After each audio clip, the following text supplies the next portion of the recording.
आत्मा अपना ही शत्रु है और मित्र भी अपना ही है।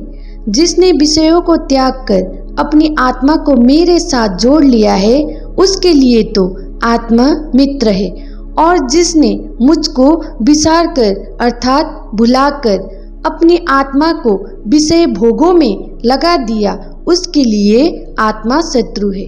मगर जिसने विषयों को त्याग कर इस आत्मा को परब्रह्म अविनाशी के साथ जोड़ा है वही परम सुख और शांति को प्राप्त होता है।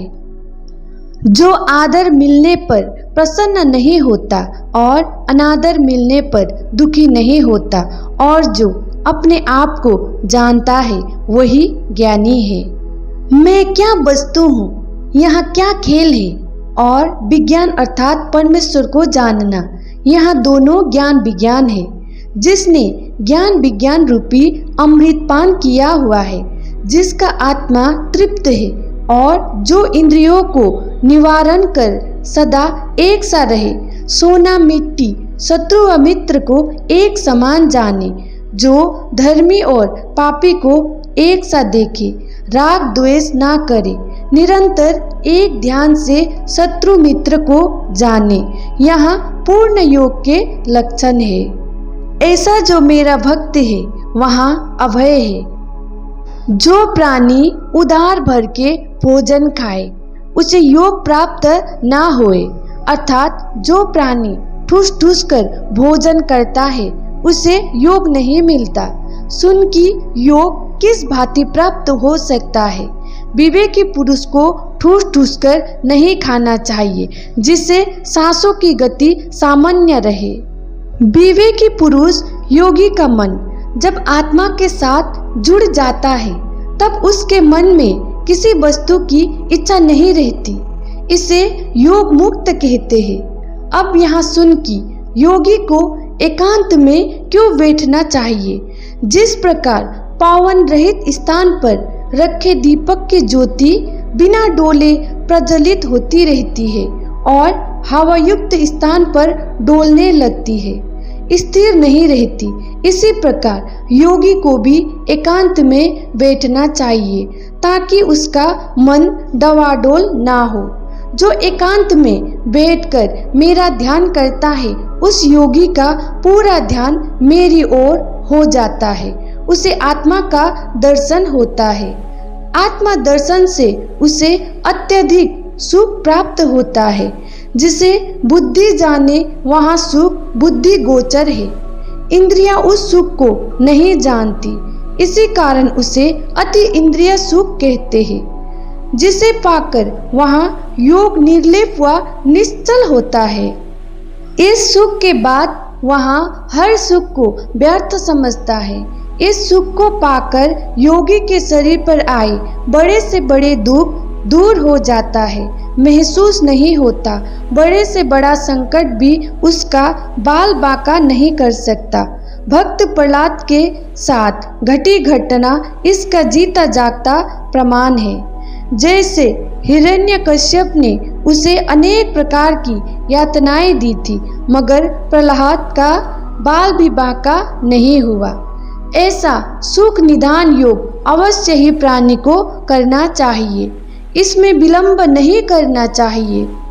सभी इच्छाओं को त्याग करके तथा सभी इंद्रियों को बस में करके यहाँ योग करना चाहिए। धीरे धीरे मन को बुद्धि के साथ जोड़कर आत्मा में निश्चल भाव रखकर और दूसरा कोई चिंतन ना करे। यहाँ मन चंचल है, अतः मन को सब ओर से हटाकर मुझ में लगाए। जब वह मन को मेरे साथ जोड़ लेता है तो उसे परम शांति प्राप्त होती है। तीनों गुणों को काट कर निर्मल भाव से ब्रह्म के साथ जुड़ा ऐसा प्राणी ब्रह्म ही हो जाता है।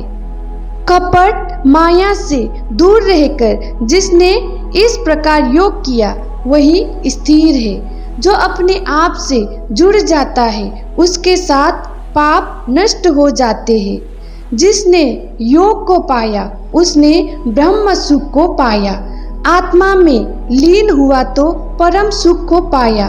अपनी आत्मा में लीन हुआ प्राणी समस्त संसार में स्वयं को देखता है। उसके लिए कुछ भी अपना पराया नहीं, वह सबको समान दृष्टि से देखता है।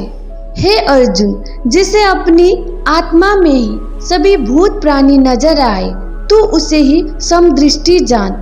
जो अपने आप में मुझे देखे और मुझ विराट पुरुष में ही सभी प्राणियों को देखे, ऐसे ब्रह्म ज्ञानी से मैं अलग नहीं हूँ और वहाँ भी मुझसे अलग नहीं है।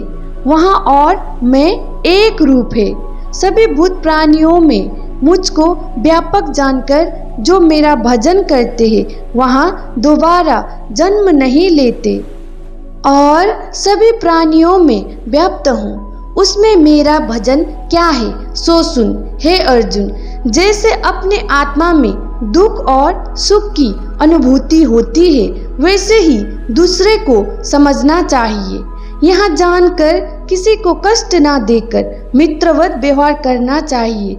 मेरे मत में जो योगी ऐसा करते हैं, वे सभी योगियों में से श्रेष्ठ है, जो सबके लिए सुखदायक है।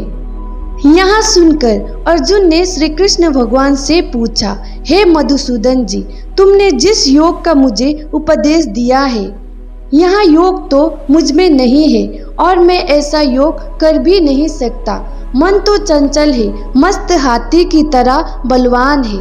इस मन को पकड़ना तो पावन को पकड़ने से भी कठिन है।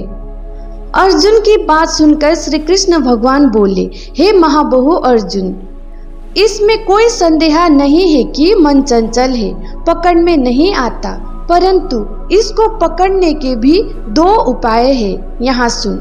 मेरे साथ प्रीति, संसार के विषयों से वैराग्य, इससे मन निश्चल होता है। अतः जिसने मेरे साथ प्रीति नहीं की, उसने मुझको लौ नहीं लगाई और संसार के विषय भोगों से जिसे वैराग्य नहीं हुआ, वहाँ मुझको नहीं पा सकता। जिसने अभ्यास द्वारा मन को मेरे साथ नहीं जोड़ा, वहाँ योगी कैसा हो सकता है।